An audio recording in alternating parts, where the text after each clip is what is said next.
me yasa ya tashi yake kiyamul laili? Allah ya ce saboda yana fatan rahamar Allah. Allah ya ce ya yi daidai da wanda ya doge akan saba ma Allah. Qul, Allah ya ce ka ce hal yastawi alladhina ya'lamuna wal ladina la ya'lamun, shin waɗanda suka sani da waɗanda ba su sani ba, Allah ya ce su daidaita? Ba za su daidaita. hal yastawi alladhina ya'lamuna wal ladina la ya'lamun, Allah ya ce ka gaya ma al'ummarka, shin daidai ne wanda yake da ilimi akan sanin Allah, wanda yake da ilimi a game da makomarsa, wanda yake da ilimi abinda zai faru da shi bayan ya mutu, yayi daidai da wanda bai da ilimi akan haka? Allah ya ce ba za su daidaita ba. Innama yatadhakkaru ulul albab, Allah ya ce amma iyakar waɗanda ke wa'astuwa idan an wa'astar da su, Allah ya ce su ne masu hankali daga cikin mutane. Kaga rayuwar duniyar nan dukanta ba wai kuɗi ba, ba wai talauci ba, ba wai lafiya ba, ba wai rashin lafiya ba, ba wani yanayi na duniya ba, ita kawai ka zo duniyar, zuwanka duniyar ma Allah ce jarraba ce. shine alladhi khalaqa al-mauta wal hayata liyabluwakum ayyukum ahsanu amala wa huwa al-azizul ghafur. Allah yace ni na halicci rayuwa, ni na halicci mutuwa, ma'ana waɗansu su zo duniya, waɗansu su mace gabarin duniya. Allah yace liyabluwakum, na yaka ne duka don ungwada ku kawai. Allah ya haka ne don ya jarabce ka. Wane ne zai miƙe mata kafa a duniya? Wane ne zai kula da abin da yake ciki a rayuwar duniya? Allah ce na sako rayuwa, na sako mutuwa. Allah ce domin in jarabce ku, in nuna muku abin da yake gaba gare ku.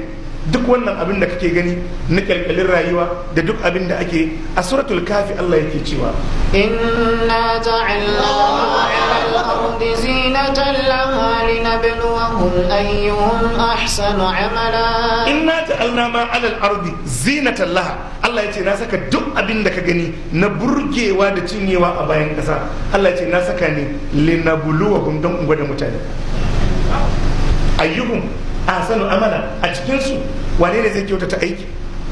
Shi yasa Ibn al-Qayyim a cikin Ad-Da'u wad-Dawa yake cewa hankali wani har ya mutu zai zo duniya, har ya mutu shekara 80-90, yace har ya mutu ba shi da hankali.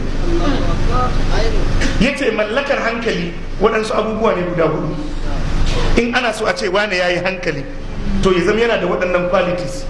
Abu na farko, Ibn al-Qayyim yace ya zan zai iya rabe abin da zai cuce shi da abin da zai amfane shi. Duk wanda ba zai iya bambance abin da zai cutar da shi da abin da ba zai amfanar da abin da zai amfanar da shi, ba zai iya rarrabe su ba. Ibn al-Qayyim yace har ya mutu ba zai yi hankali ba. Yanzu duk abin da ya taso maka za ka iya rabe wannan zai cutar da kai daga wanda zai amfanar da kai. Malam shi yasa idan aka tura yaro makaranta ya tsaya yana kwallo sai a ce bayi da hankali, domin ya bar abin da zai taimake shi a rayuwa, ya rike abin da ba zai amfane shi. Abu na biyu, bayan za ka iya gane abu kaza zai cutar da kai, abu kaza zai amfanar da kai, Ibn al-Qayyim ya ce kuma ya zama za ka iya samun kowa, ƙarfi na in ka gano mai amfanin ka iya tursasa ma kanka alaka da abu mai amfani, kuma za ka iya tursasa ma kanka rabuwa da abun da zai cutar da kai. Yace kuma ko da ka gano wannan abun zai cutar da kai amma ba za ka iya rabuwa da shi ba, yace baka da hankali. Kuma ko da ka gano abu kaza na da amfani amma ba za ka iya tilasta ma kanka alaka da shi ba, yace baka da hankali. Har sai ya zama tunaninka ya kai ma za ka iya gane abu kaza zai amfanar da kai, abu kaza zai cutar da kai.